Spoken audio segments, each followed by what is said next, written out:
Neat ಪರೀಕ್ಷೆ ಒತ್ತಡಕ್ಕೆ ಕೋಪ, ತಂದೆ ಹತ್ಯೆ ಮಾಡಿ ದೇಹ ಕತ್ತರಿಸಿದ ಮಗ. ನೀಟ್ ಪರೀಕ್ಷೆಗೆ ಒತ್ತಡ ಹೇರಿದ್ದೇ ತಪ್ಪಾಯಿತು. ತಂದೆಯನ್ನು ಗುಂಡಿಕ್ಕಿ ದೇಹವನ್ನು ಕತ್ತರಿಸಿ ಡ್ರಮ್ನಲ್ಲಿ ತುಂಬಿದ ಮಗ.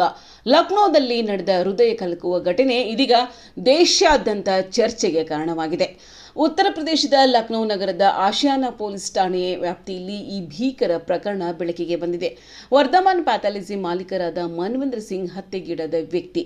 ಫೆಬ್ರವರಿ 20ರಿಂದ ಮನ್ವಿಂದರ್ ಸಿಂಗ್ ಕಾಣೆಯಾಗಿದ್ದಾರೆ ಎಂದು ಅವರ ಮಗ ಅಕ್ಷತ್ ಪೊಲೀಸರಿಗೆ ದೂರು ನೀಡಿದ್ದ.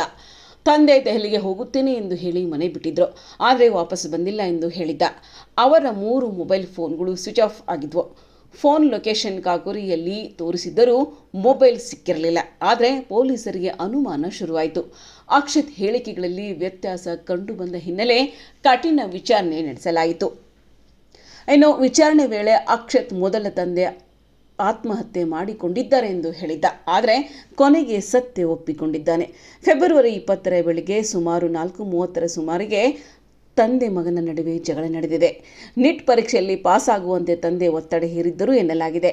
ಕೋಪಗೊಂಡ ಅಕ್ಷತ್ ಪರವಾನಗಿ ಪಡೆದ ಬಂದೂಕಿನಿಂದ ತಂದೆಯ ತಲೆಗೆ ಗುಂಡು ಹಾರಿಸಿದ್ದಾನೆ. ಸ್ಥಳದಲ್ಲೇ ಮನ್ವಿಂದರ್ ಸಾವನ್ನಪ್ಪಿದ್ರು. ಇದಾದ ನಂತರ ಅಕ್ಷತ್ ಕೃತ್ಯ ಮತ್ತಷ್ಟು ಕ್ರೂರ ಸ್ವರೂಪ ಪಡೆದುಕೊಂಡಿತು. ಮೃತದೇಹವನ್ನು 3ನೇ ಮಹಡಿಯಿಂದ ಕೆಳಗೆ ತಂದು ಕತ್ತರಿಸಿದ್ದಾನೆ. ಕೆಲ ಭಾಗಗಳನ್ನು ಕಾರಿನಲ್ಲಿ ತುಂಬಿ ನಿರ್ಜನ ಪ್ರದೇಶದಲ್ಲಿ ಎಸೆದಿದ್ದಾನೆ. ಉಳಿದ ಅರ್ಧ ದೇಹವನ್ನು ನೀಲಿ ಡ್ರಮ್ನಲ್ಲಿ ಬಚ್ಚಿಟ್ಟಿದ್ದಾನೆ. ಮನೆಯಲ್ಲೇ ನಿತ್ಯದ ಜೀವನ ಮುಂದುವರಿಸುತ್ತಿದ್ದ ಎಂಬ ಮಾಹಿತಿ ಪೊಲೀಸರನ್ನ ಬೆಚ್ಚಿ ಬಿಡಿಸಿದೆ. ಈ ಭೀಕರ ದೃಶ್ಯ ಕಂಡು ಪೊಲೀಸರು ಸಹ ದಿಗ್ಭ್ರಮೆಗೊಂಡಿದ್ದಾರೆ. ರಕ್ತದ ಕಲೆಗಳಿದ್ದ ನೀಲಿ ಡ್ರಮ್ ಹಾಗೂ ಕತ್ತರಿಸಿದ ದೇಹದ ಅವಶೇಷಗಳನ್ನು ವಶಕ್ಕೆ ಪಡೆದಿದ್ದಾರೆ. ಈ ಘಟನೆಯನ್ನು ಅಕ್ಷತ್ನ ತಂಗಿ ನೋಡಿದ್ದರೂ ಅಣ್ಣನ ಬೆದರಿಕೆಗೆ ಹೆದರಿಕೊಂಡು ಯಾರಿಗೂ ಹೇಳಿರಲಿಲ್ಲ. ಪೊಲೀಸರಿಗೆ ಹೇಳಿದರೆ ನಿನ್ನನ್ನು ಕೊಲ್ಲುತ್ತೇನೆ ಎಂದು ಅಣ್ಣ ಬೆದರಿಸಿದ್ದೇನೆಂದು ಹೇಳಲಾಗಿದೆ. ಮನ್ವಿಂದರ್ ಸಿಂಗ್ ಮೂಲತಃ ಜಲೌನ್ ಜಿಲ್ಲೆಯವರು. ಅವರ ತಂದೆ ನಿವೃತ್ತ ಪೊಲೀಸ್ ಅಧಿಕಾರಿ. ಪತ್ನಿ ಕೆಲ ವರ್ಷಗಳ ಹಿಂದೆ ನಿಧನರಾಗಿದ್ದರು. ಅಕ್ಷತ್ ತನ್ನ ತಂದೆಯ ಬಂದೂಕನ್ನು ಹಿಂದೆಂದೂ ಶೋಕಿಗಾಗಿ ಬಳಸುತ್ತಿದ್ದನೆಂಬ ಮಾಹಿತಿಯೂ ಹೊರಬಂದಿದೆ. ಪ್ರಸ್ತುತ ಪೊಲೀಸರು ಅಕ್ಷತ್ನನ್ನು ಬಂಧಿಸಿದ್ದು, ವಿಧಿವಿಜ್ಞಾನದ ತಜ್ಞರು ಸ್ಥಳ ಪರಿಶೀಲನೆ ನಡೆಸುತ್ತಿದ್ದಾರೆ.